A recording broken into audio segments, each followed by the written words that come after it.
ਸਾਡਾ ਕੋਈ ਹੱਕ ਨਹੀਂ ਦੇਸ਼ ਲਈ। ਜੇ ਭਗਤ ਸਿੰਘ ਫਾਂਸੀ ਖਾ ਸਕਦਾ ਹੈ ਦੇਸ਼ ਲਈ ਤਾਂ ਇਸ ਅਸੈਂਬਲੀ 'ਚ ਬੰਬ ਵੀ ਸਿੱਟ ਸਕਦਾ ਉਹ ਭਗਤ ਸਿੰਘ। ਇਸ ਕਰਕੇ ਜਾਗ ਜਾਓ, ਨਾ ਸਾਡੇ ਨਾਲ ਸ਼ਰਾਰਤਾਂ ਕਰੋ ਪੰਜਾਬ ਨਾਲ।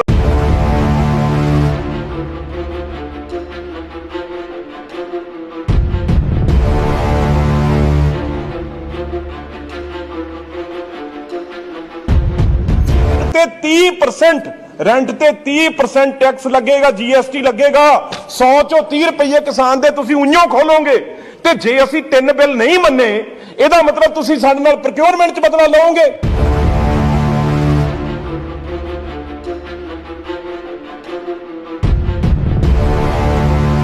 भी जिहड़ा तुहाडे हलके दा कोई मुंडा उठिया नवां जिहड़ा वधिया बोलदा, ओहदी तुहानूं सपोर्ट करनी चाहीदी है, ओहदे नाल रल के ਚੱਲਣਾ ਚਾਹੀਦਾ, ਉਹਨੂੰ ਅੱਗੇ ਕਰਨਾ ਚਾਹੀਦਾ। ਸਾਡੇ ਉਲਟ ਇਹ ਹੁੰਦਾ ਜਿਹੜਾ ਚੰਗਾ ਬੁਲਾਰਾ ਬਣਦਾ ਉਹਦੇ ਤੋਂ ਇੰਨੀ ਜੈਲਸੀ ਕਰਨ ਲੱਗ ਜਾਂਦੇ ਨੇ, ਉਹਨਾਂ ਨੂੰ ਇਹ ਲੱਗਦਾ ਵੀ ਯਾਰ ਕਿਤੇ ਗਾਂਹ ਹੀ ਨਾ ਲੰਘ ਜੇ, ਭੋਗ ਤੇ ਆ ਜਾਵੇ ਜਾਂ ਐਮਐਲਏ ਮੇਰੇ ਰਾਈਫਲ ਦਾ ਲਾਇਸੈਂਸ ਬਣਾ ਦੇਵੇ, ਐਮਐਲਏ ਸਾਡੇ ਵਿਆਹ ਤੇ ਆ ਜਾਵੇ, ਤਾਂ ਐਮਐਲਏ ਕਦੇ ਵੀ ਕੰਮ ਨਹੀਂ ਕਰੂਗਾ ਜਦੋਂ ਤੱਕ ਤੁਸੀਂ ਉਹਨੂੰ ਸਵਾਲ ਕਰਨਾ ਨਹੀਂ ਸ਼ੁਰੂ ਕਰਨਗੇ। ਕੁੰਡਲੀ ਬਾਰਡਰ ਤੇ ਉਹਨਾਂ ਚੋਂ ਮੁਰਦਾਬਾਦ ਦੇ ਨਾਅਰੇ ਜਦੋਂ ਲੱਗੇ ਆ ਕੋਈ ਖਾਸ ਨਾਮਾਂ ਨੂੰ ਲੈ ਕੇ, ਤਾਂ ਉਹ ਮੈਨੂੰ ਲੱਗਦਾ ਵੀ ਗਲਤ ਸੀ। ਉਹ ਨਹੀਂ ਇੱਕਦਮ ਤੁਸੀਂ ਕਿਸੇ ਨੂੰ ਮੁਰਦਾਬਾਦ ਨਹੀਂ ਕਹਿ ਸਕਦੇ। ਦੋ ਪਹੀਏ ਹੈ, ਇੱਕ ਹੈਗਾ ਬਜ਼ੁਰਗਾਂ ਦਾ, ਇੱਕ ਹੈਗਾ ਨੌਜਵਾਨਾਂ ਦਾ। ਬਜ਼ੁਰਗਾਂ ਕੋਲੇ ਤਜਰਬਾ ਹੈ, ਨੌਜਵਾਨਾਂ ਕੋਲੇ ਜੋਸ਼ ਹੈ।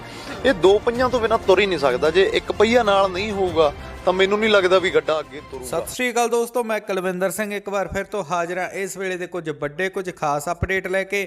ਹੁਣ ਦੇ ਅਪਡੇਟਸ ਦੀ ਲੜੀ ਦੇ ਵਿੱਚ ਦੋਸਤੋ, ਹੁਣ ਦੇ ਅਪਡੇਟਸ ਦੀ ਲੜੀ ਦੇ ਵਿੱਚ ਜੋ ਵੀ ਅਪਡੇਟ ਤੁਹਾਡੇ ਲਈ ਲੈ ਕੇ ਹਾਜ਼ਰ ਹੋਏ ਹਾਂ, ਸਾਰੇ ਹੀ ਵੱਡੇ ਅਤੇ ਖਾਸ ਨੇ ਤੇ ਹੈਰਾਨੀਜਨਕ ਨੇ। ਇਸ ਲਈ ਸਾਰੇ ਦੋਸਤਾਂ ਨੂੰ ਇੱਕ ਰਿਕੁਐਸਟ ਹੈ ਕਿ ਵੀਡੀਓ ਅਖੀਰ ਤੱਕ ਜ਼ਰੂਰ ਦੇਖਣਾ। ਤੇ ਬਿਨਾਂ ਤੁਹਾਡਾ ਜ਼ਿਆਦਾ ਸਮਾਂ ਲਏ ਆਪਾਂ ਸ਼ੁਰੂ ਕਰਦੇ ਹਾਂ ਅੱਜ ਦੇ ਅਪਡੇਟਸ ਦੀ ਲੜੀ ਨੂੰ। ਪਰ ਅੱਜ ਦੇ ਅਪਡੇਟਸ ਦੀ ਲੜੀ ਵੱਲ ਤੁਹਾਨੂੰ ਅੱਗੇ ਲੈ ਕੇ ਵਧਣ ਤੋਂ ਪਹਿਲਾਂ ਤੁਹਾਨੂੰ ਦੱਸ ਦਈਏ ਕਿ ਅੱਜ ਦੇ ਅਪਡੇਟਸ ਦੀ ਲੜੀ ਦੇ ਵਿੱਚ ਤੁਹਾਡੇ ਲਈ ਕੀ ਖਾਸ ਹੈ। ਦੋਸਤੋ, ਜਿੱਥੇ ਲੁਧਿਆਣਾ ਤੋਂ ਲੋਕ ਸਭਾ ਮੈਂਬਰ ਰਵਨੀਤ ਬਿੱਟੂ ਨੇ ਲੋਕ ਸਭਾ ਦੇ ਵਿੱਚ ਮੋਦੀ ਸਰਕਾਰ ਦੇ ਸਾਹਮਣੇ ਹੀ, ਯਾਨੀ ਕਿ ਮੋਦੀ ਦੇ ਵੱਡੇ ਮੰਤਰੀਆਂ ਦੇ ਸਾਹਮਣੇ ਤੱਥਾਂ ਦੇ ਆਧਾਰ ਤੇ ਚੰਗੀ ਤਰੀਕੇ ਦੇ ਨਾਲ ਲਾਪਾ ਕੀਤੀ ਅਤੇ ਵੱਡੇ ਹੈਰਾਨੀਜਨਕ ਖੁਲਾਸੇ ਕੀਤੇ, ਜਿਸ ਨੂੰ ਦੇਖ ਕੇ ਹਰ ਕੋਈ ਹੈਰਾਨ ਰਹਿ ਗਿਆ। ਉਹ ਵੀ ਲਾਈਵ ਵੀਡੀਓ ਤੁਹਾਡੇ ਨਾਲ ਅੱਜ ਦੇ ਅਪਡੇਟਸ ਦੀ ਲੜੀ ਦੇ ਵਿੱਚ ਹੀ ਸਾਂਝੀ ਕਰਾਂਗੇ। ਨਾਲ ਹੀ ਫੇਮਸ ਪੰਜਾਬੀ ਸਿੰਗਰ ਜਸ ਬਾਜਵਾ ਵੱਲੋਂ ਦੀਪ ਸਿੱਧੂ ਅਤੇ ਲੱਖਾ ਸਧਾਣਾ ਤੋਂ ਇਲਾਵਾ ਕੁਝ ਹੋਰ ਵੀ ਵੱਡੇ ਖੁਲਾਸੇ ਕੀਤੇ ਗਏ ਨੇ।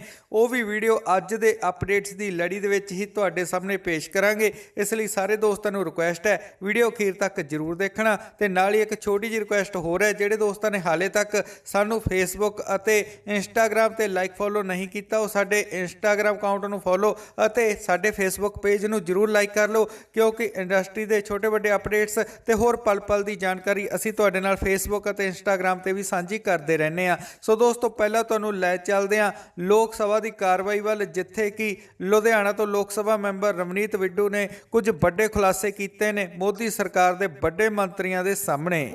ਸਾਡਾ ਕੋਈ ਹੱਕ ਨਹੀਂ ਦੇਸ਼ ਲਈ। ਜੇ ਭਗਤ ਸਿੰਘ ਫਾਂਸੀ ਖਾ ਸਕਦਾ ਹੈ ਦੇਸ਼ ਲਈ ਤਾਂ ਇਸ ਅਸੈਂਬਲੀ 'ਚ ਬੰਬ ਵੀ ਸਿੱਟ ਸਕਦਾ ਉਹ ਭਗਤ ਸਿੰਘ। ਇਸ ਕਰਕੇ ਜਾਗ ਜਾਓ, ਨਾ ਸਾਡੇ ਨਾਲ ਸ਼ਰਾਰਤਾਂ ਕਰੋ ਪੰਜਾਬ ਨਾਲ। ਪੰਜਾਬ ਦਾ ਕਿਸਾਨ ਤੁਸੀਂ ਅੱਜ ਸਾਰਾ ਐਨਆਰਆਈ ਆ। ਸਰ ਇੱਕ ਮਿੰਟ, ਐਨਆਰਆਈ ਆ, ਕੋਈ ਜੌਬ ਕਰਦਾ, ਕੋਈ ਠੇਕੇ ਤੇ ਦਿੱਤੀ ਆ, ਤੇ ਉਹਦੀ ਜਦੋਂ ਤੁਸੀਂ ਜੇ ਫਾਰਮਾ ਉਹਦੇ ਨਾਂ ਤੇ ਹੁੰਦਾ ਜਿਹਦੇ ਜ਼ਮੀਨ ਬਾਹਰ ਆ, ਜਿਹੜੇ ਟੇਲਰ ਆ, ਤੇ ਉਦੋਂ ਬਾਅਦ ਜਿਹੜਾ ਮਾਲਕ ਆ ਉਹਨੂੰ ਤਾਂ ਤੁਸੀਂ ਰੈਂਟ ਦੋਗੇ।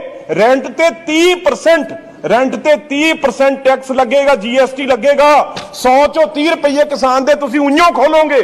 ਤੇ ਜੇ ਅਸੀਂ 3 ਬਿਲ ਨਹੀਂ ਮੰਨੇ, ਇਹਦਾ ਮਤਲਬ ਤੁਸੀਂ ਸਾਡੇ ਨਾਲ ਪ੍ਰੋਕਿਉਰਮੈਂਟ 'ਚ ਬਦਲਾ ਲਓਗੇ, ਸਾਡੀ ਖਰੀਦ ਨਹੀਂ ਕਰਨ ਦੋਗੇ, ਸਾਡੀ ਵਿਸਾਖੀ ਦਾ ਤਿਉਹਾਰ ਸਾਡੇ ਤੋਂ ਖੋਲੋਗੇ। ਸਾਰੇ ਬਰਦਾਸ਼ਤ ਨਹੀਂ ਹੋਣਾ। ਨਾ ਪੰਜਾਬੀਆਂ ਨੂੰ ਮਾਰੋ। Honourable members, thank you chairman ਸਾਹਿਬ। ਰਵਨੀਤ ਜੀ, ਸਾਡੇ ਲਈ ਸਭ ਤੋਂ ਵੱਡਾ ਤਿਉਹਾਰ ਆ ਜਿਹੜਾ ਸਾਡਾ ਵਿਸਾਖੀ ਦਾ, ਖੁਸ਼ੀਆਂ ਦਾ, ਉਹ ਆ ਰਿਹਾ। ਤੇ ਇਸ ਵੇਲੇ 15 ਲੱਖ ਕਿਸਾਨ ਪਰਿਵਾਰ ਉਹ ਦਿੱਲੀ ਦੇ ਵੱਲ ਤੇ ਸੈਂਟਰ ਦੇ ਮੂੰਹ ਵੱਲ ਦੇਖ ਰਿਹਾ। ਕਿਉਂਕਿ ਜਿਹੜਾ 40 ਸਾਲ ਦਾ ਸਾਡਾ ਕਾਨੂੰਨ APMC ਕਾਨੂੰਨ ਸਟੇਟ ਦਾ ਏ, ਉਹਨੂੰ ਸਾਨੂੰ ਹੁਕਮ ਕੀਤਾ ਜਾ ਰਿਹਾ ਵੀ ਉਹ ਕਾਨੂੰਨ ਆ ਜਿਹੜਾ ਤੁਸੀਂ ਬਦਲੋ। ਇਹ ਕਿਵੇਂ ਹੋ ਸਕਦਾ ਵੀ ਜਿਹੜਾ 40 ਸਾਲ ਦਾ ਸਾਡਾ ਆੜ੍ਹਤੀਆਂ ਦਾ ਤੇ ਕਿਸਾਨਾਂ ਦਾ ਰਿਸ਼ਤਾ ਚੱਲ ਰਿਹਾ, ਉਹਨੂੰ ਇਹ ਬਦਲਣ ਦਾ ਗੱਲ ਕਹਿ ਰਿਹਾ। ਤੇ ਹੁਣ ਵਿਸਾਖੀ ਜਿਹੜਾ ਤਿਉਹਾਰ, ਤੇ ਦੋ ਗੱਲਾਂ ਸਰ ਮੈਂ ਕਹਿਣੀਆਂ। ਕਿਸ ਤਰੀਕੇ ਨਾਲ ਕੰਪਿਊਟਰਾਈਜੇਸ਼ਨ ਜਿਹੜਾ ਇਹ ਕਹਿ ਰਿਹਾ ਕਰੋ, ਇੱਕਦਮ ਖਸਰਾ ਨੰਬਰ ਅਸੀਂ ਕਿੱਥੋਂ ਲੈ ਆਈਏ ਇੰਨੇ ਲੱਖਾਂ ਦੇ ਲੱਖ ਡਾਟਾ ਜਿਹੜਾ ਉਹ ਨਹੀਂ ਚੱਕ ਰਿਹਾ। ਬਿਲਕੁਲ ਕੰਪਿਊਟਰ ਨੇ ਇਹ ਇੰਨੀ ਛੇਤੀ, ਕਿਉਂਕਿ ਅਗਲੇ ਹਫਤੇ ਤੋਂ ਸਾਡੀ ਖਰੀਦ ਸ਼ੁਰੂ ਆ, ਬਿਲਕੁਲ ਨਹੀਂ ਉਹ ਹੋ ਸਕਣਾ। ਦੂਜੀ ਗੱਲ, ਉਹ ਸਾਡਾ ਕੋਈ ਹੱਕ ਨਹੀਂ ਦੇਸ਼ ਲਈ। ਜੇ ਭਗਤ ਸਿੰਘ ਫਾਂਸੀ ਖਾ ਸਕਦਾ ਹੈ ਦੇਸ਼ ਲਈ, ਤਾਂ ਇਸ ਅਸੈਂਬਲੀ 'ਚ ਬੰਬ ਵੀ ਸਿੱਟ ਸਕਦਾ ਉਹ ਭਗਤ ਸਿੰਘ। ਇਸ ਕਰਕੇ ਜਾਗ ਜਾਓ, ਨਾ ਸਾਡੇ ਨਾਲ ਸ਼ਰਾਰਤਾਂ ਕਰੋ ਪੰਜਾਬ ਨਾਲ। ਪੰਜਾਬ ਦਾ ਕਿਸਾਨ ਤੁਸੀਂ ਅੱਜ ਸਾਰਾ NRI ਆ, ਸਰ ਇੱਕ ਮਿੰਟ, NRI ਆ, ਕੋਈ ਜੌਬ ਕਰਦਾ, ਕੋਈ ਠੇਕੇ ਤੇ ਦਿੱਤੀ ਆ, ਤੇ ਉਹਦੀ ਜਦੋਂ ਤੁਸੀਂ ਜੇ ਫਾਰਮਾ ਉਹਦੇ ਨਾਂ ਤੇ ਹੁੰਦਾ ਜਿਹਦੇ ਜ਼ਮੀਨ ਬਾਹਰ ਆ, ਜਿਹੜੇ ਟੇਲਰ ਆ, ਤੇ ਉਦੋਂ ਬਾਅਦ ਜਿਹੜਾ ਮਾਲਕ ਆ ਉਹਨੂੰ ਤਾਂ ਤੁਸੀਂ ਰੈਂਟ ਦੋਗੇ। ਰੈਂਟ ਤੇ 30% ਟੈਕਸ ਲੱਗੇਗਾ, GST ਲੱਗੇਗਾ। 100 ਚੋਂ 30 ਰੁਪਏ ਕਿਸਾਨ ਦੇ ਤੁਸੀਂ ਉਈਓ ਖੋਲੋਗੇ। ਤੇ ਜੇ ਅਸੀਂ 3 ਬਿੱਲ ਨਹੀਂ ਮੰਨੇ, ਇਹਦਾ ਮਤਲਬ ਤੁਸੀਂ ਸਾਡੇ ਨਾਲ ਪ੍ਰੋਕਿਉਰਮੈਂਟ 'ਚ ਬਦਲਾ ਲਓਗੇ, ਸਾਡੀ ਖਰੀਦ ਨਹੀਂ ਕਰਨ ਦੋਗੇ, ਸਾਡੀ ਵਿਸਾਖੀ ਦਾ ਤਿਉਹਾਰ ਸਭ ਤੋਂ ਖੋਲੋਗੇ। ਸਾਰੇ ਬਰਦਾਸ਼ਤ ਨਹੀਂ ਹੋਣਾ, ਨਾ ਪੰਜਾਬੀਆਂ ਨੂੰ ਮਾਰੋ। ਸੋ ਦੋਸਤੋ, ਇਹ ਸਨ ਲੋਕ ਸਭਾ ਮੈਂਬਰ ਰਵਨੀਤ ਬਿੱਟੂ, ਜਿਨ੍ਹਾਂ ਨੇ ਕਿ ਕੁਝ ਖਾਸ ਗੱਲਾਂ ਬਾਤਾਂ, ਕੁਝ ਖਾਸ ਵਿਚਾਰ ਪੇਸ਼ ਕੀਤੇ ਨੇ ਲੋਕ ਸਭਾ ਦੇ ਵਿੱਚ। ਬਾਕੀ ਰਵਨੀਤ ਬਿੱਟੂ ਨੇ ਜੋ ਵੀ ਗੱਲਾਂ ਬਾਤਾਂ ਕੀਤੀਆਂ ਨੇ ਉਸ ਬਾਰੇ ਤੁਹਾਡੀ ਕੀ ਰਾਏ ਹੈ, ਤੁਸੀਂ ਕਮੈਂਟਾਂ ਦੇ ਵਿੱਚ ਆਪਣੇ ਵਿਚਾਰ ਜ਼ਰੂਰ ਸਾਂਝੇ ਕਰਨਾ। ਤੇ ਰਵਨੀਤ ਬਿੱਟੂ ਜੀ ਦੀ ਇਸ ਵੀਡੀਓ ਤੋਂ ਬਾਅਦ ਹੁਣ ਤੁਹਾਨੂੰ ਲੈ ਚੱਲਦੇ ਆ ਪੰਜਾਬੀ ਸਿੰਗਰ ਜਸ ਬਾਜਵਾ ਦੀ ਲੇਟੈਸਟ ਵੀਡੀਓ ਵੱਲ, ਜਿੱਥੇ ਕਿ ਉਹਨਾਂ ਨੇ ਲਾਈਵ ਲੱਖਾ ਸਿਧਾਣਾ ਅਤੇ ਦੀਪ ਸਿੱਧੂ ਬਾਰੇ ਕੁਝ ਵੱਡੇ ਖੁਲਾਸੇ ਕੀਤੇ ਨੇ ਤੇ ਕੁਝ ਹੋਰ ਵੀ ਖਾਸ ਗੱਲਾਂ ਬਾਤਾਂ ਕੀਤੀਆਂ ਨੇ। ਬਾਕੀ ਦੋਸਤੋ, ਜੇਕਰ ਤੁਸੀਂ ਵੀ ਲੱਖਾ ਸਿਧਾਣਾ ਤੇ ਦੀਪ ਸਿੱਧੂ ਦੀ ਸਪੋਰਟ ਦੇ ਵਿੱਚ ਹੋ ਤਾਂ ਉਹਨਾਂ ਦੇ ਹੱਕ ਦੇ ਵਿੱਚ ਇੱਕ ਹੈਸ਼ਟੈਗ ਦੀ ਮੁਹਿੰਮ ਚੱਲ ਰਹੀ ਹੈ, ਯਾਨੀ ਕਿ #ਫ੍ਰੀ ਦੀਪ ਸਿੱਧੂ ਤੇ #ਵੀ ਸਪੋਰਟ ਲੱਖਾ ਸਿਧਾਣਾ। ਇਹਨਾਂ ਕਮੈਂਟਸ ਨੂੰ ਜ਼ਿਆਦਾ ਤੋਂ ਜ਼ਿਆਦਾ ਵੀਡੀਓ ਦੇ ਥੱਲੇ ਕਰਕੇ ਤੁਸੀਂ ਵੀ ਲੱਖਾ ਸਿਧਾਣਾ ਅਤੇ ਦੀਪ ਸਿੱਧੂ ਦੇ ਹੱਕ ਦੇ ਵਿੱਚ ਆਵਾਜ਼ ਬੁਲੰਦ ਕਰ ਸਕਦੇ ਹੋ। ਸੋ ਆਓ ਹੁਣ ਤੁਹਾਨੂੰ ਲੈ ਚੱਲਦੇ ਹਾਂ ਜਸ ਬਾਜਵਾ ਜੀ ਦੀ ਇਸ ਲੇਟੈਸਟ ਵੀਡੀਓ ਵੱਲ, ਜਿਸ ਤੋਂ ਬਾਅਦ ਹੋਰ ਵੀ ਖਾਸ ਅਪਡੇਟ ਤੁਹਾਡੇ ਨਾਲ ਸਾਂਝੇ ਕੀਤੇ ਜਾਣਗੇ। ਇਸ ਲਈ ਲਗਾਤਾਰ ਵੀਡੀਓ ਦੇ ਨਾਲ ਬਣੇ ਰਹਿਣਾ। ਵੀ ਜਿਹੜਾ ਤੁਹਾਡੇ ਹਲਕੇ ਦਾ ਕੋਈ ਮੁੰਡਾ ਉੱਠਿਆ ਨਵਾਂ ਜਿਹੜਾ ਵਧੀਆ ਬੋਲਦਾ, ਉਹਦੀ ਤੁਹਾਨੂੰ ਸਪੋਰਟ ਕਰਨੀ ਚਾਹੀਦੀ ਹੈ, ਉਹਦੇ ਨਾਲ ਰਲ ਕੇ ਚੱਲਣਾ ਚਾਹੀਦਾ, ਉਹਨੂੰ ਅੱਗੇ ਕਰਨਾ ਚਾਹੀਦਾ। ਸਾਡੇ ਉਲਟ ਇਹ ਹੁੰਦਾ, ਜਿਹੜਾ ਚੰਗਾ ਬੁਲਾਰਾ ਬਣਦਾ ਉਹਦੇ ਤੋਂ ਇੰਨੀ ਜੈਲਸੀ ਕਰਨ ਲੱਗ ਜਾਂਦੇ ਨੇ, ਉਹਨਾਂ ਨੂੰ ਇਹ ਲੱਗਦਾ ਵੀ ਯਾਰ ਇਹ ਕਿਤੇ ਗਾਂਹ ਹੀ ਨਾ ਲੰਘ ਜੇ, ਭੋਗ ਤੇ ਆ ਜਾਵੇ, ਜਾਂ MLA ਮੇਰੇ ਰਾਈਫਲ ਦਾ ਲਾਇਸੈਂਸ ਬਣਾ ਦੇਵੇ, MLA ਸਾਡੇ ਵਿਆਹ ਤੇ ਆ ਜਾਵੇ, ਤਾਂ MLA ਕਦੇ ਵੀ ਕੰਮ ਨਹੀਂ ਕਰੂਗਾ ਜਦੋਂ ਤੱਕ ਤੁਸੀਂ ਉਹਨੂੰ ਸਵਾਲ ਕਰਨਾ ਨਹੀਂ ਸ਼ੁਰੂ ਕਰਨਗੇ। ਕੁੰਡਲੀ ਬਾਰਡਰ ਤੇ ਉਹਨਾਂ ਚੋਂ ਮੁਰਦਾਬਾਦ ਦੇ ਨਾਅਰੇ ਜਦੋਂ ਲੱਗੇ ਆ ਕੋਈ ਖਾਸ ਨਾਮਾਂ ਨੂੰ ਲੈ ਕੇ, ਤਾਂ ਉਹ ਮੈਨੂੰ ਲੱਗਦਾ ਵੀ ਗਲਤ ਸੀ। ਉਹ ਨਹੀਂ, ਇੱਕਦਮ ਤੁਸੀਂ ਕਿਸੇ ਨੂੰ ਮੁਰਦਾਬਾਦ ਨਹੀਂ ਕਹਿ ਸਕਦੇ। ਦੋ ਪਹੀਏ ਹੈ, ਇੱਕ ਹੈਗਾ ਬਜ਼ੁਰਗਾਂ ਦਾ, ਇੱਕ ਹੈਗਾ ਨੌਜਵਾਨਾਂ ਦਾ। ਬਜ਼ੁਰਗਾਂ ਕੋਲੇ ਤਜਰਬਾ ਹੈ, ਨੌਜਵਾਨਾਂ ਕੋਲੇ ਜੋਸ਼ ਹੈ। ਇਹ ਦੋ ਪਹੀਆਂ ਤੋਂ ਬਿਨਾਂ ਤੁਰ ਹੀ ਨਹੀਂ ਸਕਦਾ। ਜੇ ਇੱਕ ਪਹੀਆ ਨਾਲ ਨਹੀਂ ਹੋਊਗਾ ਤਾਂ ਮੈਨੂੰ ਨਹੀਂ ਲੱਗਦਾ ਵੀ ਗੱਡਾ ਅੱਗੇ ਤੁਰੂਗਾ। ਇਹਦੇ ਪਿੱਛੇ ਸਾਡੀ ਮਤਲਬ ਪਿਛਲੇ ਵੀਕ ਤੋਂ ਤਿਆਰੀ ਚੱਲਦੀ ਸੀ, ਪਿਛਲੇ ਹਫਤੇ ਦੀ। ਤੋਜ ਬਾਈ ਹੋ ਗਏ, ਵੱਡੇ ਬਾਈ ਬੱਬੂ ਮਾਨੂਨੀ ਹੋ ਗਏ, ਸਾਰੇ ਕਲਾਕਾਰ ਭਾਈਚਾਰੇ ਦਾ, ਕਿ ਆਪਾਂ ਇੱਕ ਐਸੀ ਕੋਈ ਮਹਾ ਸਭਾ ਜਾਂ ਰੈਲੀ ਕਰੀਏ। ਉਹ ਵੀ ਫਿਰ ਦਿਨ ਬਹੁਤ ਡਿਸਾਈਡ ਕੀਤਾ ਕਿ ਅੱਗੇ ਸਰਦਾਰ ਭਗਤ ਸਿੰਘ ਉਹਨਾਂ ਦਾ ਸ਼ਹੀਦੀ ਦਿਵਸ ਆ ਰਿਹਾ, ਰਾਜਗੁਰੂ ਸੁਖਦੇਵ ਉਹਨਾਂ ਦਾ, ਕਿ ਇਦੋਂ ਵਧੀਆ ਦਿਨ ਕੋਈ ਹੋਰ ਹੋ ਨਹੀਂ ਸਕਦਾ, ਕਿ ਜਿੱਥੋਂ ਏਕੇ ਦੀ ਭਾਈਵਾਲਤਾ ਦਾ ਸੰਦੇਸ਼ ਲੋਕਾਂ 'ਚ ਜਾਵੇ, ਕਿ ਜਥੇਬੰਦੀਆਂ ਤੇ ਨੌਜਵਾਨ ਵਰਗ ਜਿਹੜਾ ਪਿਛਲੇ ਦਿਨਾਂ 'ਚ ਇੱਕ ਮੁੱਦਾ ਬਣ ਗਿਆ ਸੀ ਲੋਕਾਂ ਦੇ ਲਈ ਵੀ, ਚਾਹੇ ਉਹ ਮੀਡੀਆ ਦੇ ਲਈ ਵੀ, ਕਿ ਇਹ ਵੱਖ-ਵੱਖ ਹੋ ਗਏ, ਧੜੇਬਾਜ਼ੀ ਬਣ ਗਈ, ਇਹ ਉਧਰ ਅੱਧੇ ਉਧਰ ਚਲੇ ਗਏ। ਕਿਤੇ ਨਾ ਕਿਤੇ ਜਿਹੜੇ ਕਲੈਸ਼ ਸੀ ਇਹਨਾਂ ਨੂੰ ਕਲੀਅਰ ਕਰਨ ਦਾ ਇੱਕ ਮੈਨੂੰ ਲੱਗਦਾ ਵੀ ਇਹ ਇੱਕ ਚੰਗਾ ਉਪਰਾਲਾ ਅੱਜ ਇਸ ਮੰਚ ਤੋਂ ਕੀਤਾ ਗਿਆ, ਜਿੱਥੇ ਜਥੇਬੰਦੀਆਂ ਦੇ ਸੀਨੀਅਰ ਆਗੂ ਜਿਨ੍ਹਾਂ 'ਚ ਡੱਲੇਵਾਲ ਸਾਹਿਬ, ਰਾਜੇਵਾਲ ਸਾਹਿਬ, ਡਾਕਟਰ ਦਰਸ਼ਨਪਾਲ ਹੋਣੀ ਸਾਰੇ, ਤੇ ਅੱਜ ਹਰ ਇੱਕ ਵਰਗ ਹੈ ਜਿਹੜਾ ਉਹ ਚਿੰਤਤ ਹੈ ਇਸ ਵਿਸ਼ੇ ਨੂੰ ਲੈ ਕੇ, ਇਸ ਸੰਘਰਸ਼ ਨੂੰ ਲੈ ਕੇ, ਕਿ ਆਉਣ ਵਾਲੇ ਦਿਨਾਂ 'ਚ ਸਿੱਟੇ ਜਾਂ ਰਿਜ਼ਲਟ ਕੀ ਨਿਕਲੂਗਾ। ਸੋ ਲੋਕਾਂ ਦਾ ਉਤਸ਼ਾਹ ਇਹ ਦੱਸ ਰਿਹਾ ਸੀ ਕਿ ਸਾਡੀ ਜਿਹੜੀ ਜਿੱਤ ਹੈ ਉਹ ਯਕੀਨੀ ਹੈ। ਜਿੱਤ ਨੂੰ ਹੋਰ ਯਕੀਨੀ ਕਿਵੇਂ, ਜਿੱਤ ਤੇ ਮੋਹਰ ਕਿਵੇਂ ਲਾਉਣੀ ਹੈ, ਉਹ ਪਹਿਲੇ ਦਿਨ ਤੋਂ ਹੀ ਸਾਡੇ ਤਾਂ ਸੀਨੀਅਰ ਨੇ, ਬੱਬੂ ਬਾਈ ਉਹਨੇ ਜਿੰਨੀ ਵਾਰੀ ਵੀ ਸਟੇਜਾਂ ਤੇ ਗਏ ਨੇ, ਉਹਨਾਂ ਨੇ ਇੱਕੇ ਦੀ ਹੀ ਗੱਲ ਕੀਤੀ ਹੈ ਕਿ ਜਦੋਂ ਤੱਕ ਤੁਸੀਂ ਇੱਕ ਹੋ ਉਦੋਂ ਤੱਕ ਤੁਸੀਂ ਇਹ ਸੰਘਰਸ਼ ਜਿੱਤਿਆ ਹੋਇਆ। ਜਦੋਂ ਤੁਸੀਂ ਵੱਖ-ਵੱਖ ਹੋ ਗਏ ਜਾਂ ਕੁਝ ਆਪਸੀ ਮਤਭੇਦ ਵਖਰੇਵੇਂ ਹੋ ਗਏ, ਉਦੋਂ ਥੋੜ੍ਹਾ ਜਿਹਾ ਟਫ ਹੋ ਜਾਂਦਾ ਹੈ, ਕਿ ਹੁਣ ਕਿਉਂਕਿ ਸਰਕਾਰਾਂ ਨੂੰ ਬਹੁਤ ਮੌਕੇ ਮਿਲ ਜਾਂਦੇ ਆ ਤੁਹਾਡੀਆਂ ਵੀਕਨੈਸ ਦੱਬਣ ਦੇ। ਤਾਂ ਅੱਜ ਦੁਬਾਰੇ ਫਿਰ ਤੋਂ ਹਰ ਇੱਕ ਵਰਗ ਨੇ ਇਕੱਠੇ ਹੋ ਕੇ ਜਿਹੜਾ ਇਹ ਹਮਲਾ ਮਾਰਿਆ, ਇੱਥੋਂ ਏਕੇ ਦਾ ਇੱਕ ਸੰਕੇਤ ਗਿਆ, ਜਿਹੜਾ ਆਉਣ ਵਾਲੇ ਦਿਨਾਂ 'ਚ ਬਹੁਤ ਵਧੀਆ ਤੇ ਚੰਗਾ ਪੋਜ਼ਿਟਿਵ ਜਿਹਦਾ ਰਿਸਪੌਂਸ ਸਾਨੂੰ ਆਉਣ ਵਾਲੇ ਦਿਨਾਂ 'ਚ ਦਿੱਲੀ ਦੇ ਮੋਰਚਿਆਂ ਤੇ ਮਿਲੂਗਾ। ਤਕਰੀਬਨ 6-7 ਮਹੀਨੇ ਦਾ ਜਦੋਂ ਇਹ ਆਰਡੀਨੈਂਸ ਪਾਸ ਹੋ ਕੇ ਪੰਜਾਬ 'ਚ ਆਏ, ਜਦੋਂ ਹਰ ਇੱਕ ਵਰਗ ਦੀ ਸ਼ਮੂਲੀਅਤ ਇਹਨਾਂ ਆਰਡੀਨੈਂਸਾਂ ਦੇ ਖਿਲਾਫ ਇੱਥੇ ਟੋਲ ਪਲਾਜ਼ੇ ਅਸੀਂ ਰੋਕੇ, ਰੇਲਵੇ ਲਾਈਨਾਂ ਰੋਕੀਆਂ, ਉਦੋਂ ਤੋਂ ਸਾਡੇ ਵਰਗ ਨੇ ਜਥੇਬੰਦੀਆਂ ਨੂੰ ਸਮਰਥਨ ਦਿੱਤਾ। ਪੰਜਾਬ ਦੀਆਂ ਚਲੋ ਇਸ ਗੱਲ ਤੋਂ ਅਸੀਂ ਮੁੱਕਰਦੇ ਨਹੀਂ ਹੈਗੇ ਕਿ ਇਹ ਸੰਘਰਸ਼ ਜਿਹੜਾ ਜਥੇਬੰਦੀਆਂ ਨੇ ਸਾਡੇ ਬਜ਼ੁਰਗਾਂ ਨੇ ਹੀ ਆਰੰਭਿਆ ਸੀਗਾ। ਅੱਜ ਵੀ ਅਸੀਂ ਉਹਨਾਂ ਦਾ ਉਸੇ ਮੰਤਵ ਨਾਲ ਸਤਿਕਾਰ ਕਰਦੇ ਹਾਂ ਕਿ ਉਹਨਾਂ ਵੱਲੋਂ ਹੀ ਇਹ ਜਿਹੜਾ ਸੰਘਰਸ਼ ਹੈ ਵਿੱਢਿਆ ਗਿਆ ਸੀ, ਅਸੀਂ ਇਹਦੇ ਨਾਲ ਜੁੜੇ ਹਾਂ। ਪਰ ਜਦੋਂ ਹਰ ਇੱਕ ਵਰਗ ਜੁੜ ਜਾਂਦਾ ਹੈ, ਅੱਜ ਤਾਂ ਇਹ ਸੰਘਰਸ਼ ਐਡਾ ਵੱਡਾ ਹੋ ਗਿਆ, ਦੀਨ ਦੁਨੀਆ 'ਚ ਇਹਦੀ ਚਰਚਾ ਹੁੰਦੀ ਹੈ। ਵੱਡੇ ਵੱਡੇ ਦੁਨੀਆ ਦੇ ਪੌਪ ਸਟਾਰ ਜਿਹੜੇ ਬੁੱਧੀਜੀਵੀ ਨੇ, ਚੰਗੀ ਭਾਈਵਾਲਤਾ ਦੀ ਗੱਲ ਕਰਦੇ ਆ, ਏਕੇ ਦੀ ਗੱਲ ਕਰਦੇ ਆ, ਉਹ ਲੋਕ ਸਾਡੇ ਸਮਰਥਨ 'ਚ ਆਏ ਨੇ। ਬਹੁਤ ਵੱਡੀ ਇਹ ਆਪਸੀ ਇੱਕ ਸਾਡੀ ਜਿੱਤ ਹੈ। ਜਿਨ੍ਹਾਂ ਨੂੰ ਕਿਸਾਨ ਸ਼ਬਦ ਦਾ ਨਹੀਂ ਪਤਾ ਸੀ, ਅੱਜ ਉਹਨਾਂ ਨੂੰ ਇਹ ਪਤਾ ਲੱਗ ਗਿਆ ਕਿ ਕਿਸਾਨ ਕੋਈ ਫਾਰਮਰ ਚੀਜ਼ ਕੀ ਨੇ, ਕਿਸਾਨ ਕੀ ਚੀਜ਼ ਨੇ। ਤਾਂ ਇਹ ਮੈਂ ਜਦੋਂ ਸਾਡੀਆਂ ਇੱਥੇ ਸਟਾਰਟਿੰਗ ਵਾਲੇ ਦੌਰ 'ਚ ਸ਼ੁਰੂਆਤੀ ਦਿਨਾਂ 'ਚ ਸਾਡੀਆਂ ਜਦੋਂ ਇੱਥੇ ਮੀਟਿੰਗਾਂ ਹੁੰਦੀਆਂ ਸੀ ਕਿਸਾਨ ਭਵਨ 'ਚ, ਤਾਂ ਮੇਰੇ ਵੱਲੋਂ ਇਹ ਉਦੋਂ ਵੀ ਮੰਗ ਰੱਖੀ ਜਾਂਦੀ ਸੀ ਕਿ ਨੌਜਵਾਨੀ 'ਚ ਇੱਕ ਵੱਖਰਾ ਉਤਸ਼ਾਹ ਹੈ, ਕਿਉਂਕਿ ਕਲਾਕਾਰ ਭਾਈਚਾਰੇ ਨੇ ਇੱਕ ਬਹੁਤ ਵੱਡਾ, ਚਲੋ ਸਾਡੀ ਲਾਈਨ ਆ, ਮੈਂ ਕੋਈ ਵੜਪਣ ਨਹੀਂ ਆਪਦਾ ਕਰ ਰਿਹਾ, ਪਰ ਇੱਕ ਐਸਾ ਰੋਲ ਨਿਭਾਇਆ ਕਿ ਉਹ ਡਟ ਕੇ ਖੜੇ ਆ ਹਰ ਇੱਕ ਸਾਡੇ ਬਜ਼ੁਰਗਾਂ ਦੇ ਨਾਲ। ਚਲੋ ਸਾਡਾ ਫਰਜ਼ ਵੀ ਬਣਦਾ ਸੀ, ਜੇ ਮੈਂ ਕਲਾਕਾਰ ਨਾ ਹੁੰਦਾ ਤਾਂ ਵੀ ਮੈਂ ਇੱਕ ਜ਼ਿਮੀਂਦਾਰ ਦੇ ਤੌਰ ਤੇ ਸੰਘਰਸ਼ ਦੇ ਵਿੱਚ ਆਉਂਦਾ ਹੀ ਆਉਂਦਾ। ਪਰ ਜਦੋਂ ਇੰਨੇ ਵਰਗ ਤੁਹਾਡੇ ਨਾਲ ਜੁੜ ਜਾਂਦੇ ਆ, ਸਾਡੇ ਨਾਲ ਸਟਾਰਟਿੰਗ ਦੇ ਦਿਨਾਂ 'ਚ ਕੁੜੀ ਕਨੂਪ੍ਰਿਆ ਯੂਨੀਵਰਸਿਟੀ ਤੋਂ ਪਹਿਲੀ ਲੜਕੀ ਸੀ ਜਿਹੜੀ ਪ੍ਰਧਾਨ ਬਣੀ ਸੀ, ਹੋਰ ਬੜੇ ਬੁੱਧੀਜੀਵੀ, ਚਾਹੇ ਉਹ ਵਕੀਲ ਸੀ, ਚਾਹੇ ਕੋਈ ਸਮਾਜ ਸੇਵੀ ਸੀ, ਜੁੜੇ। ਤਾਂ ਮੈਂ ਜਥੇਬੰਦੀਆਂ ਮੂਹਰੇ ਇੱਕੋ ਹੀ ਗੱਲ ਰੱਖੀ ਸੀ ਕਿ ਆਪਾਂ ਇੱਕ ਕੁਛ ਐਸੀ ਤਾਲਮੇਲ ਕਮੇਟੀ ਬਣਾ ਦਈਏ ਜਿਹੜੀ ਟਾਈਮ ਤੇ ਤੁਹਾਨੂੰ ਆਪਦੇ ਪ੍ਰੋਗਰਾਮ ਤੇ ਆਪਦੀਆਂ ਗੱਲਾਂ ਸਲਾਹਾਂ ਤੁਹਾਡੇ ਨਾਲ ਸਾਂਝੀਆਂ ਕਰਦੀ ਰਹੇ ਵੀ ਅਸੀਂ ਨੌਜਵਾਨੀ ਇਹ ਚਾਹੁੰਦੀ ਅੱਜ ਕਿ ਆਪਾਂ ਆਉਣ ਵਾਲੇ ਦਿਨਾਂ 'ਚ ਆਹ ਪ੍ਰੋਗਰਾਮ ਕਰ ਲਈਏ ਜੀ। ਤੋਂ ਹੀ ਜੇ ਇਹ ਕਮੇਟੀ ਬਣ ਜਾਂਦੀ ਤਾਂ ਮੈਨੂੰ ਲੱਗਦਾ ਜੀ ਵੀ ਇਹ ਜਿਹੜਾ ਮਾੜਾ ਮੋਟਾ ਸਾਡੇ 'ਚ ਕਿਤੇ ਨਾ ਕਿਤੇ 26 ਤੋਂ ਬਾਅਦ ਜਿਹੜੀ ਆ ਤੌਮਤਾਂ ਸ਼ੁਰੂ ਹੋਈਆਂ ਨੇ ਵੀ ਉਹਦੇ ਕਰਕੇ ਹੋ ਗਿਆ, ਆ ਜੀ ਗਦਾਰ ਹੈ, ਆ ਜੀ ਫਲਾਣਾ ਇਹਨੇ ਸੰਘਰਸ਼, ਇਹ ਚੀਜ਼ਾਂ ਹੋਣੀਆਂ ਨਹੀਂ ਸੀ। ਮੰਨ ਲਓ ਸਪੋਜ਼ ਕਰੋ ਫੋਰ ਐਗਜ਼ਾਮਪਲ 32 ਜਥੇਬੰਦੀਆਂ ਨੇ ਜੀ, ਜੇ ਇੱਕ ਨੌਜਵਾਨਾਂ ਦੀ ਜਥੇਬੰਦੀ ਵਿੱਚ ਆ ਜਾਂਦੀ ਤਾਂ 33 ਹੋ ਜਾਂਦੀਆਂ, ਕੋਈ ਫਰਕ ਤਾਂ ਪੈਣਾ ਨਹੀਂ ਸੀਗਾ। ਉਹਦੇ 'ਚ ਨੌਜਵਾਨਾਂ ਨੂੰ ਇਹ ਲੱਗਣਾ ਸੀ ਕਿ ਸਾਡੀ ਜਿਹੜੀ ਗੱਲ ਹੈ ਕਿਤੇ ਨਾ ਕਿਤੇ ਉਹ ਰੱਖੀ ਜਾ ਰਹੀ ਆ, ਸਾਡੇ ਜਿਹੜੇ ਨੁਮਾਇੰਦੇ ਨੇ, ਆਗੂ ਨੇ, ਉਹ ਵਿੱਚ ਨੇ। ਇਹ ਨਹੀਂ ਹੈਗਾ ਕਿ ਅਸੀਂ ਉਹਨਾਂ ਨੂੰ ਆਪਦੇ ਆਗੂ ਨਹੀਂ ਮੰਨਦੇ ਜਿਹੜੇ ਸਾਡੇ ਬਜ਼ੁਰਗ ਨੇ।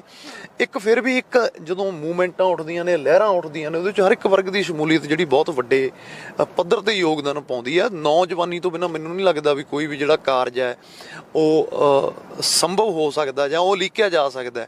ਚਾਹੇ ਉਹ 26 ਤਰੀਕ ਨੂੰ ਅਸੀਂ ਇੱਥੋਂ ਬੈਰੀਗੇਟ ਪੱਟ ਕੇ ਸ਼ੰਭੂ ਦੇ, ਪਿਛਲੀ 26 ਦੀ ਗੱਲ ਕਰਦਾ ਜਦੋਂ ਦਿੱਲੀ ਨੂੰ ਕੂਚ ਕਰਨਾ ਸੀ, ਉੱਥੇ ਨਵੰਬਰ 'ਚ ਅੱਗੇ ਜਾਣਾ ਸੀ, ਜਾਂ ਇੱਥੇ ਟੋਲ ਪਲਾਜ਼ੇ ਰੋਕਣੇ ਸੀ, ਜਾਂ ਕੋਈ ਵੀ ਪ੍ਰੋਗਰਾਮ ਆ। ਨੌਜਵਾਨੀ ਦਾ ਬਹੁਤ ਵੱਡੇ ਪੱਧਰ 'ਤੇ ਯੋਗਦਾਨ ਰਿਹਾ। ਨੌਜਵਾਨੀ ਨੂੰ ਬਸ ਇੰਨਾ ਕੁ ਨੌਜਵਾਨੀ ਡਿਮਾਂਡ ਕਰਦੀ ਸੀ ਕਿ ਸਾਡੇ ਕੁਛ ਆਗੂ ਜਾਂ ਜਿਨ੍ਹਾਂ ਨੂੰ ਨੌਜਵਾਨੀ ਨੇ ਪਿਛਲੇ ਦਿਨਾਂ 'ਚ ਸਰਾਇਆ ਪਿਆਰ ਕੀਤਾ ਵੀ ਉਹਨਾਂ ਨੂੰ ਤੁਸੀਂ ਕਿਤੇ ਨਾ ਕਿਤੇ ਵਿੱਚ ਰੱਖੋ। ਜੇ ਉਹ ਚੀਜ਼ਾਂ ਹੋ ਜਾਂਦੀਆਂ, ਉਹ 'ਚ ਇਕੱਲੇ ਪੰਜਾਬ ਵਾਲਿਆਂ ਦੀ ਮੈਂ ਗੱਲ ਨਹੀਂ ਕਰਦਾ, ਉਹਦੇ 'ਚ ਮੈਂ ਗੱਲ ਕਰਦਾ MP ਵਾਲੇ ਜਿਹੜੇ ਭਰਾ ਉੱਥੋਂ ਉੱਤਰਾਖੰਡ ਤੋਂ ਆਏ ਆ, ਉਹ ਵੀ ਨੇ। ਉਹਦੇ 'ਚ ਨਵਦੀਪ ਹੈ ਵਾਟਰ ਕੈਨਨ ਵਾਲਾ, ਹਰਿਆਣੇ ਦਾ ਮੁੰਡਾ, ਉਹਦੇ 'ਚ ਲੱਖਾ ਸਾਡਾ ਬਾਈ ਵੱਡਾ, ਦੀਪ ਹੈ। ਇਹ ਸਾਰੇ ਵਰਗ ਇੱਕ ਐਸੀ ਕੋਈ ਤਾਲਮੇਲ ਕਮੇਟੀ ਬਣਦੀ 11 ਮੈਂਬਰੀ ਜਾਂ 21 ਮੈਂਬਰੀ, ਜਿਹੜੇ ਟਾਈਮ ਤੇ ਜਥੇਬੰਦੀਆਂ ਨੂੰ ਦੱਸਦੇ ਵੀ ਹੁਣ ਨੌਜਵਾਨਾਂ ਦੀ ਆਹ ਆਵਾਜ਼ ਹੈ, ਇਸ ਚੀਜ਼ ਨਾਲ ਸੰਘਰਸ਼ ਹੋਰ ਤਿੱਖਾ ਹੋ ਸਕਦਾ। ਇਸ ਪ੍ਰੋਗਰਾਮ ਦੇ ਨਾਲ ਆਪਾਂ ਮਤਲਬ ਡਿਸਕਸ ਹੋ ਜਾਂਦਾ।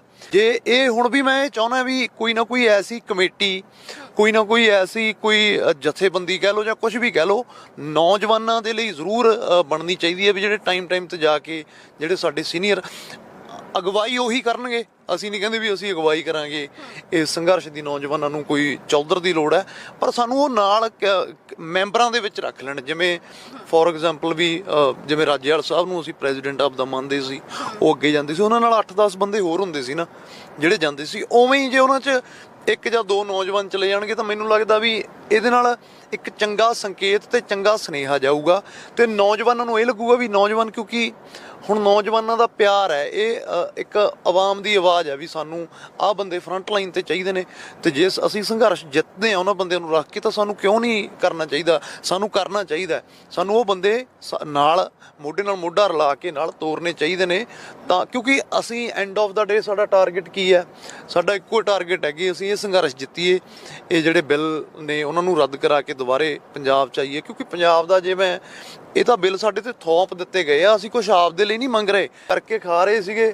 ਗੌਰਮੈਂਟ ਨੇ ਕਰਕੇ ਖਾਂਦਿਆਂ ਦੇ ਉੱਤੇ ਇੱਕ ਐਸੀ ਇਹ ਕਰੋਨਾ ਦੇ ਦਿਨਾਂ 'ਚ ਖਰੜੇ ਤਿਆਰ ਕੀਤੇ ਗਏ ਗਾਜ ਸਿੱਟੀ ਹੈ ਕਿ ਹੁਣ ਜਿਹੜਾ ਸਾਡਾ ਰੁਜ਼ਗਾਰ ਹੈ ਸਾਡੇ ਤੋਂ ਉਹੀ ਖੋ ਰਹੇ ਆ। ਅਸੀਂ ਕੁਛ ਐਕਸਟਰਾ ਨਹੀਂ ਮੰਗ ਰਹੇ, ਅਸੀਂ ਤਾਂ ਪਹਿਲਾਂ ਜੇ ਪੰਜਾਬ ਦੀ ਕਿਸਾਨੀ ਦੇਖ ਲਈ ਜਾਵੇ ਤਾਂ ਕਿਹੜੇ ਉਹਦੇ ਹਾਲ ਹੀਲੇ ਨੇ, ਮੈਨੂੰ ਨਹੀਂ ਲੱਗਦਾ ਕੁਝ ਕੱਢਣ ਪਾਉਣ ਨੂੰ ਬਚਦਾ। ਪਰ ਇਹ ਆ ਵੀ ਚਲੋ ਇੱਕ ਕਿੱਤਾ ਹੈ, ਪਿਤਾ ਪੁਰਖੀ ਕਿੱਤਾ ਹੈ, ਦਾਦਿਆਂ ਦਾ ਇੱਕ ਰੁਜ਼ਗਾਰ ਹੈ, ਰੋਟੀ ਪਾਣੀ ਚੱਲਦਾ। ਹੋਰ ਕੀ ਖੇਤੀਬਾੜੀ ਨੂੰ ਜੇ ਕਹਿ ਦਈਏ ਕਿ ਇਹ ਪ੍ਰੋਫਿਟ ਦਾ ਧੰਦਾ ਹੈ, ਨਹੀਂ ਹੈਗਾ ਧੰਦਾ। ਇਹ ਤਾਂ ਸਿਰਫ ਪਰਿਵਾਰ ਪਾਲਦਾ, ਸਿਰਫ ਇੱਕ ਸਾਡਾ ਦੋ ਡੰਗ ਦਾ ਰੋਟੀ ਪਾਣੀ ਚੱਲਦਾ, ਹੋਰ ਇਹਦੇ ਤੋਂ ਬਿਨਾਂ ਹੋਰ ਕੁਝ ਨਹੀਂ ਹੈਗਾ। ਜੇ ਕਹਿ ਦਈਏ ਵੀ ਖੁਦਕੁਸ਼ੀਆਂ ਪਹਿਲਾਂ ਵੀ ਬਹੁਤ ਵੱਡੇ ਪੱਧਰ ਤੇ ਹੋ ਰਹੀਆਂ ਨੇ, ਇਹ ਤਾਂ ਇੱਕ ਸੰਕਟ ਸਾਡੇ ਤੇ ਆਇਆ, ਅਸੀਂ ਇਹਦੇ ਚੋਂ ਨਿਕਲਣਾ ਸਾਰਿਆਂ ਨੇ ਮਿਲ ਕੇ, ਚਾਹੇ ਉਹ ਜਿਵੇਂ ਮਰਜ਼ੀ ਨਿਕਲੀਏ, ਚਾਹੇ ਉਹ ਕੋਈ ਵੀ ਬੰਦਾ ਕੱਢੇ, ਸਾਨੂੰ ਉਹ ਬੰਦਾ ਚਾਹੀਦਾ ਫਰੰਟ ਤੇ, ਜਿਹੜਾ ਬੰਦਾ ਸਾਨੂੰ ਅੱਜ ਇਸ ਦੌਰ ਚੋਂ ਕੱਢ ਕੇ ਬਾਹਰ ਲਿਜਾ ਜਾਵੇ, ਲੈ ਜਾਵੇ, ਪਾਰ ਲਾ ਦੇਵੇ ਸਾਡੀ ਡੁੱਬਦੀ ਬੇੜੀ ਨੂੰ, ਤੇ ਇਸ ਸੰਘਰਸ਼ ਨੂੰ ਆਪਾਂ ਜਿੱਤ ਜਾਈਏ ਤੇ ਦੁਬਾਰੇ ਆ ਕੇ ਆਪਣੇ ਖੇਤਾਂ 'ਚ ਖੁਸ਼ਹਾਲੀ ਜਿਹੜਾ ਜੀਵਨ ਹੈ ਸਾਡਾ ਉਹ ਬਤੀਤ ਕਰੀਏ, ਜਾਂ ਪੰਜਾਬ ਨੂੰ ਹੋਰ ਕਿਵੇਂ ਤਰੱਕੀ ਤੇ ਲੈ ਕੇ ਜਾਣਾ, ਹੋਰ ਅਗਲੀਆਂ ਰਣਨੀਤੀਆਂ।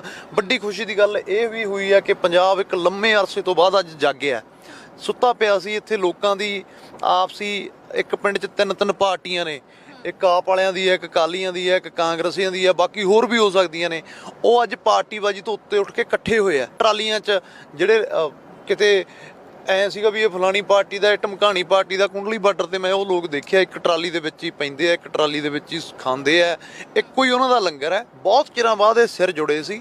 ਮੈਨੂੰ ਲੱਗਦਾ ਵੀ ਇਹ ਚੰਗਾ ਸੰਕੇਤ ਸੀ। ਇਹ ਸੰਘਰਸ਼ ਨੇ ਬੜਾ ਕੁਝ ਕਲੀਅਰ ਵੀ ਕੀਤਾ, ਬੜਾ ਕੁਝ ਪੋਜ਼ਿਟਿਵ ਵੀ ਸਾਨੂੰ ਦਿੱਤਾ, ਚਾਹੇ ਸਾਡੀ ਗਾਇਕੀ ਨੂੰ ਲਾ ਕੇ ਕਹਿ ਲਓ ਕਿੰਨਾ ਕੁਝ ਬਦਲਿਆ ਉਹਦੇ 'ਚ, ਚਾਹੇ ਲੋਕਾਂ ਦੇ ਆਪਸੀ ਮਤਭੇਦ ਸੀ, ਪਾਰਟੀਬਾਜ਼ੀ ਤੋਂ ਉੱਤੇ ਉੱਠ ਕੇ ਅੱਜ ਹਰ ਇੱਕ ਚੀਜ਼ ਨੂੰ ਪਿੱਛੇ ਛੱਡ ਕੇ ਅੱਜ ਕਿਸਾਨੀ ਬਿੱਲਾਂ ਦੀ ਹੀ ਗੱਲ ਹੁੰਦੀ ਹੈ ਇਕੱਲੀ, ਕਿ ਪਾਰਟੀਆਂ ਦੀ ਵੀ ਕਿਸਾਨ ਇਹੀ ਕਹਿ ਰਹੇ ਆ ਵੀ ਜਿਹੜਾ ਬੰਦਾ ਕਿਸਾਨੀ ਦੀ ਗੱਲ ਕਰੂਗਾ ਅਸੀਂ ਉਹਦੇ ਨਾਲ ਆ। ਸੋ ਮੈਨੂੰ ਲੱਗਦਾ ਇੱਕ ਚੰਗਾ ਸਿਨੈਰੀਓ ਪੰਜਾਬ ਦਾ, ਇੱਕ ਚੰਗਾ ਮਾਹੌਲ ਬਣਿਆ, ਇਹਨੂੰ ਸਾਂਭਣ ਦੀ ਲੋੜ ਹੈ। ਇਹਦੇ 'ਚੋਂ ਚੰਗੀ ਸੋਚ ਵਾਲੇ ਜਿਹੜੇ ਲੋਕ ਨੇ ਉਹਨਾਂ ਨੂੰ ਅੱਗੇ ਆ ਕੇ ਵਰਕ ਕਰਨ ਦੀ ਲੋੜ ਹੈ, ਤਾਂ ਜੋ ਜਿਹੜੀ ਨੌਜਵਾਨੀ ਅੱਜ ਲਾਮਬੰਦ ਹੋਈ ਆ, ਇਹ ਜੇ ਅੱਜ ਉੱਠ ਕੇ ਖੜੇ ਹੋਏ ਨੇ ਤਾਂ ਇਹਨਾਂ ਦੇ ਜਿਹੜੇ ਕਦਮ ਨੇ ਉਹ ਕਿਸੇ ਚੰਗੇ ਪਾਸੇ ਲੱਗ ਸਕਣ। ਕਿ ਦੇਖੋ ਇਹ ਤਾਂ ਮੈਂ ਇੱਕ ਬੜੀ ਬੇਸਿਕ ਜੀ ਗੱਲ ਕੀਤੀ ਆ। ਜਦੋਂ ਤੁਸੀਂ ਇੱਕ ਚੀਜ਼ ਸਪੋਜ਼ ਕਰੋ ਵੀ ਇੱਕ ਗੱਡਾ ਹੈ, ਇਹ ਸੰਘਰਸ਼ ਇੱਕ ਗੱਡਾ, ਇਹਨੂੰ ਮੈਂ ਫੋਰ ਐਗਜ਼ਾਮਪਲ ਇਹਦੇ ਦੋ ਪਹੀਏ ਹੈ, ਵੈਸੇ ਤਾਂ ਚਲੋ ਬਹੁਤ ਵਰਗ ਨੇ ਪਰ ਮੈਂ ਮੇਨਲੀ ਮੋਟੀ ਗੱਲ ਕਰਾਂ, ਦੋ ਪਹੀਏ ਹੈ। ਇੱਕ ਹੈਗਾ ਬਜ਼ੁਰਗਾਂ ਦਾ, ਇੱਕ ਹੈਗਾ ਨੌਜਵਾਨਾਂ ਦਾ। ਬਜ਼ੁਰਗਾਂ ਕੋਲੇ ਤਜਰਬਾ ਹੈ, ਨੌਜਵਾਨਾਂ ਕੋਲੇ ਜੋਸ਼ ਹੈ। ਇਹ ਦੋ ਪਹੀਆਂ ਤੋਂ ਬਿਨਾਂ ਤੁਰ ਹੀ ਨਹੀਂ ਸਕਦਾ। ਜੇ ਇੱਕ ਪਹੀਆ ਨਾਲ ਨਹੀਂ ਹੋਊਗਾ ਤਾਂ ਮੈਨੂੰ ਨਹੀਂ ਲੱਗਦਾ ਵੀ ਗੱਡਾ ਅੱਗੇ ਤੁਰੂਗਾ। ਸੋ ਦੋਵਾਂ ਦਾ ਇਕੱਠੇ ਹੋਣਾ ਬਹੁਤ ਜ਼ਰੂਰੀ ਹੈ। ਆਪਸੀ ਸਹਿਮਤੀ ਬਣਾ ਕੇ, ਤਾਲਮੇਲ ਬਣਾ ਕੇ। ਤਾਲਮੇਲ ਕਿਵੇਂ ਬਣੂਗਾ? ਜਦੋਂ ਤੁਸੀਂ ਗੱਲਬਾਤ, ਵਿਚਾਰ ਸਾਂਝੇ ਕਰੋਗੇ ਇੱਕ ਦੂਜੇ ਦੇ ਨਾਲ। ਆਪਦੀ ਵਿਚਾਰਧਾਰਾ ਨੂੰ ਜਿਉਂਦਾ ਰੱਖਣਾ ਹੀ ਸਭ ਤੋਂ ਵੱਡੀ ਗੱਲ ਹੁੰਦੀ ਹੈ। ਜਦੋਂ ਤੱਕ ਖੁੰਡ ਚਰਚਾ ਜਿਹੜੀ ਪੁਰਾਣੀ ਪਿੰਡਾਂ 'ਚ ਹੁੰਦੀ ਸੀ, ਕਿਤੇ ਨਾ ਕਿਤੇ ਅੱਜ ਉਹ ਸਾਡੇ 'ਚੋਂ ਵਿਸਰ ਗਈ।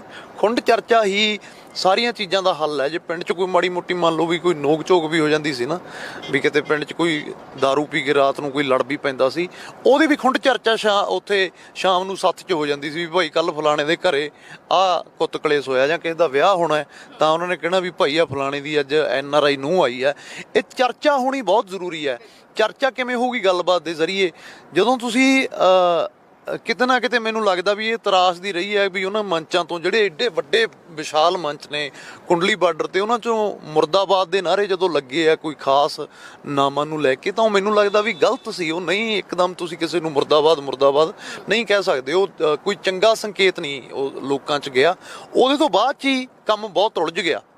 ਉਹ ਇੱਕ ਵਰਗ ਸੀ, ਨੌਜਵਾਨਾਂ ਨੂੰ ਲੱਗਿਆ ਵੀ ਸਾਨੂੰ ਸਾਡੇ ਬਣਦੇ ਹੱਕ ਨੇ ਜਿਹੜੇ ਉਹ ਨਹੀਂ ਦਿੱਤੇ ਗਏ, ਜਥੇਬੰਦੀਆਂ ਵੱਲੋਂ ਨਹੀਂ ਮਿਲੇ। ਜਥੇਬੰਦੀਆਂ ਦਾ ਕਾਬ ਦਾ ਬਹੁਤ ਵੱਡਾ ਕੇਡਰ ਹੈ, ਨੌਜਵਾਨਾਂ ਦਾ ਜਾਂ ਸਾਡਾ ਕਲਾਕਾਰਾਂ ਨੂੰ ਜਿਹੜੇ ਪਿਆਰ ਕਰਦੇ ਆ ਜਾਂ ਜਿਹੜੇ ਲੋਕ ਆਏ ਆ, ਉਹਨਾਂ ਦਾ ਇੱਕ ਆਪ ਦਾ ਬਹੁਤ ਵੱਡਾ ਕੇਡਰ ਹੈ।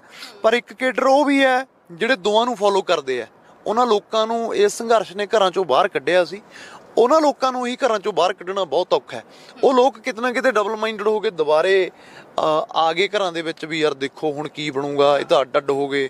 ਹੁਣ ਉਹ ਅੱਧੇ ਕਹਿ ਰਹੇ ਆ ਵੀ ਅਸੀਂ ਸਹੀ ਹਾਂ, ਅੱਧੇ ਕਹਿ ਰਹੇ ਆ ਅਸੀਂ ਸਹੀ ਹਾਂ।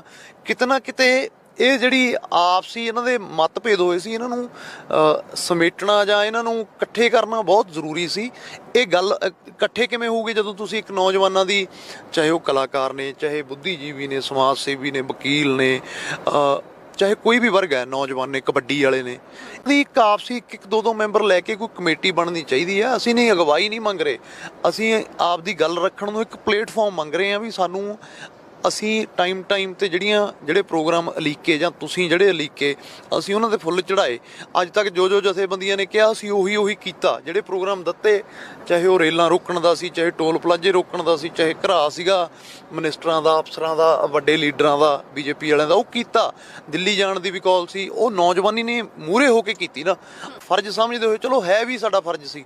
ਹੁਣ ਜਦੋਂ ਇੱਕ ਮੋਰਚਾ ਐਸੀ ਸਥਿਤੀ 'ਚ ਆ ਗਿਆ ਵੀ ਜਦੋਂ ਅਸੀਂ ਆਪਣੀ ਜਿੱਤ ਦੇ ਬਿਲਕੁਲ ਨੇੜੇ ਆ, ਉਹ ਇੱਕ ਪ੍ਰੋਗਰਾਮ ਚਲੋ ਕਿਸੇ ਚੀਜ਼ ਦੇ ਚੰਗੇ ਪੱਖ ਜਾਂ ਮਾੜੇ ਪੱਖ ਪਹਿਲਾਂ ਨਹੀਂ ਪਤਾ ਹੁੰਦਾ। ਮੈਂ ਵੀ ਇੱਕ ਇੰਟਰਵਿਊ 'ਚ ਕਿਹਾ ਸੀ ਵੀ 26 ਤਰੀਕ ਦੀ ਕਾਲ ਹੀ ਨਹੀਂ ਰੱਖਣੀ ਚਾਹੀਦੀ ਸੀ, 26 ਜਨਵਰੀ ਨੂੰ ਰੱਖਣਾ ਹੀ ਨਹੀਂ ਚਾਹੀਦਾ ਸੀ, ਕਿਉਂਕਿ ਸਾਡੇ ਦੇਸ਼ ਦਾ ਸੰਵਿਧਾਨ ਲਾਗੂ ਹੋਇਆ, ਕਿੱਡਾ ਵੱਡਾ ਦਿਨ ਹੈ।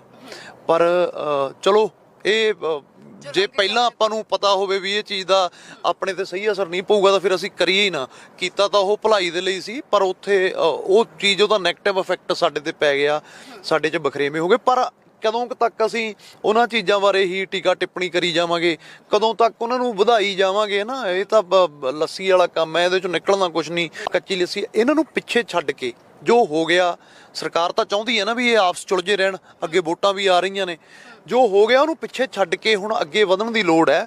ਹੁਣ ਅਗਲੀਆਂ ਰਣਨੀਤੀਆਂ ਦੀ ਲੋੜ ਹੈ, ਸਿੱਖ ਕੇ ਜਿਹੜੀਆਂ ਗਲਤੀਆਂ ਹੋਈਆਂ ਨੇ ਉਹਨਾਂ ਤੋਂ ਸਿੱਖ ਕੇ ਅੱਗੇ ਵਧਣ ਦੀ ਲੋੜ ਹੈ। ਜੋ ਪਿੱਛੇ ਹੋ ਗਿਆ, ਹੁਣ ਨੌਜਵਾਨੀ ਦਾ ਵੱਡਾ ਰੋਲ ਰਿਹਾ। ਹੁਣ ਨੌਜਵਾਨੀ ਕੀ ਮੰਗ ਕਰਦੀ ਹੈ ਵੀ ਸਾਡੇ ਜਿਹੜੇ ਆਗੂ ਨੇ, ਤੁਸੀਂ ਉਹਨਾਂ ਨੂੰ ਵਿੱਚ ਲੈ ਲਓ, ਤਾਂ ਉਹਨਾਂ ਨੂੰ ਲੈ ਲੈਣਾ ਚਾਹੀਦਾ। ਕਮੇਟੀ ਇੱਕ ਬਣ ਜਾਣੀ ਚਾਹੀਦੀ ਇੱਦਾਂ ਦੀ, ਜਿਹਦੇ 'ਚ ਨੌਜਵਾਨੀ ਆਪਦੀਆਂ ਮੰਗਾਂ ਜਾਂ ਆਪਦੇ ਪ੍ਰੋਗਰਾਮ ਤੁਹਾਡੇ ਨਾਲ ਡਿਸਕਸ ਕਰਕੇ, ਸਾਂਝੇ ਪ੍ਰੋਗਰਾਮ, ਇਹ ਨਹੀਂ ਹੈਗਾ ਵੀ ਅਸੀਂ ਆਪਦੇ ਲੱਗ ਰੱਖਾਂਗੇ, ਸਾਂਝੇ ਪ੍ਰੋਗਰਾਮ, ਜਿਵੇਂ ਅੱਜ ਇਸ ਸਟੇਜ ਤੋਂ ਇੱਕ ਸਾਂਝੀ ਭਾਈਵਾਲ ਦਾ ਸੰਕੇਤ ਗਿਆ, ਉਹ ਆਪਦੇ ਡਿਸਕਸ ਕਰਕੇ ਜਥੇਬੰਦੀਆਂ ਦੇ ਨਾਲ ਸਲਾਹ ਮਸ਼ਵਰਾ ਅੱਗੇ ਸੰਘਰਸ਼ ਨੂੰ ਹੋਰ ਤਿੱਖਾ ਕਰਨ ਲਈ ਅਗਲੇ ਆਉਣ ਵਾਲੇ ਦਿਨਾਂ 'ਚ ਹੋਰ ਪ੍ਰੋਗਰਾਮ ਲੀਕ ਸਕਣ। ਸੋ ਦੋਸਤੋ, ਇਹ ਸਨ ਜਸ ਬਾਜਵਾ। ਬਾਕੀ ਜਸ ਬਾਜਵਾ ਨੇ ਜੋ ਵੀ ਗੱਲਾਂ ਬਾਤਾਂ ਕੀਤੀਆਂ ਉਸ ਬਾਰੇ ਆਪਣੀ ਰਾਏ, ਆਪਣੇ ਵਿਚਾਰ ਤੁਸੀਂ ਕਮੈਂਟਾਂ ਦੇ ਵਿੱਚ ਜ਼ਰੂਰ ਸਾਂਝੇ ਕਰਿਓ। ਉੱਥੇ ਦੋਸਤੋ ਲੱਖਾ ਸਿਧਾਣਾ ਬਾਰੇ ਵੀ ਇੱਕ ਵੱਡੀ ਖਬਰ ਸਾਹਮਣੇ ਆਈ ਹੈ ਕਿ ਲੱਖਾ ਸਿਧਾਣਾ ਦਿੱਲੀ ਸੰਘਰਸ਼ ਦੇ ਵਿੱਚ ਦਿੱਲੀ ਬਾਰਡਰਾਂ ਤੇ ਪਹੁੰਚ ਚੁੱਕੇ ਨੇ, ਪਰ ਹਾਲੇ ਤੱਕ ਲੱਖਾ ਸਿਧਾਣਾ ਨੇ ਸੰਯੁਕਤ ਮੋਰਚੇ ਦੀ ਸਟੇਜ ਤੋਂ ਕੋਈ ਵੀ ਸਪੀਚ, ਕੋਈ ਵੀ ਲੈਕਚਰ ਕਿਉਂ ਨਹੀਂ ਦਿੱਤਾ।